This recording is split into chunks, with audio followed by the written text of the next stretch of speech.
Assalamualaikum warahmatullahi wabarakatuh. Saya dari kelompok 2, saya akan menjawab UAS Sistem Hukum Indonesia tentang hukum pidana.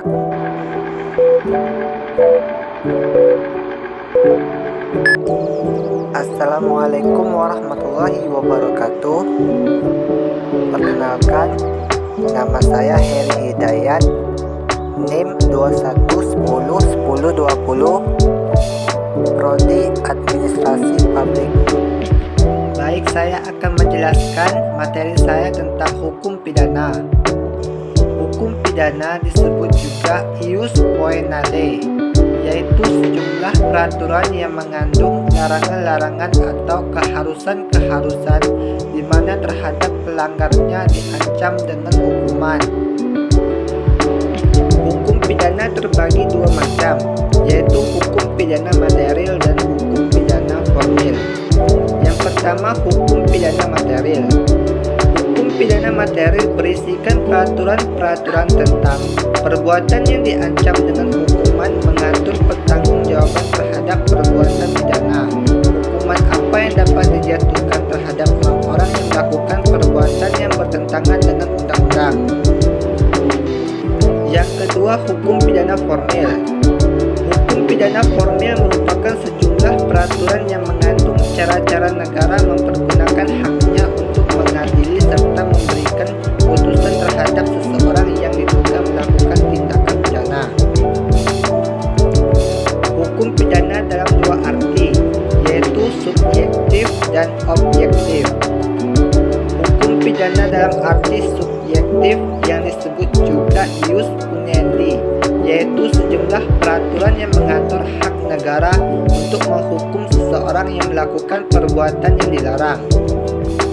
Hukum pidana dalam arti objektif yang disebut juga ius poenale, yaitu keseluruhan dari larangan-larangan dan keharusan-keharusan yang atas pelarangannya oleh negara.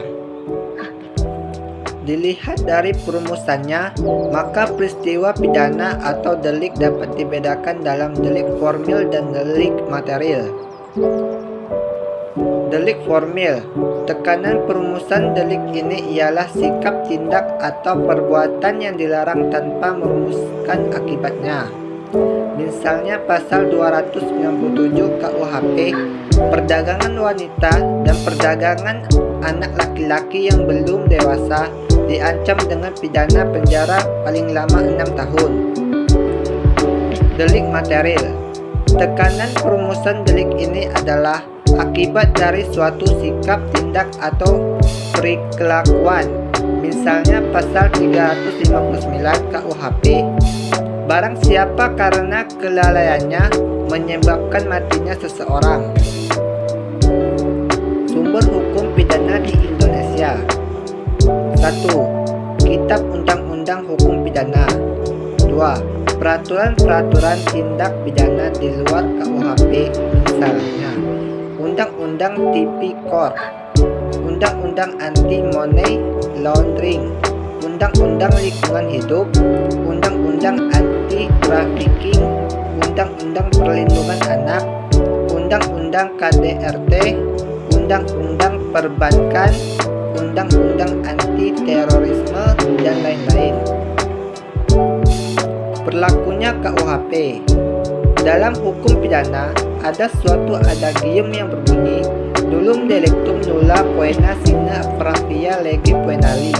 Artinya, tidak ada suatu perbuatan dapat dihukum tanpa ada peraturan yang mengatur perbuatan tersebut sebelumnya.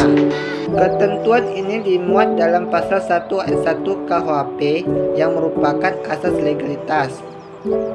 Dapat dipidananya orang melakukan perbuatan.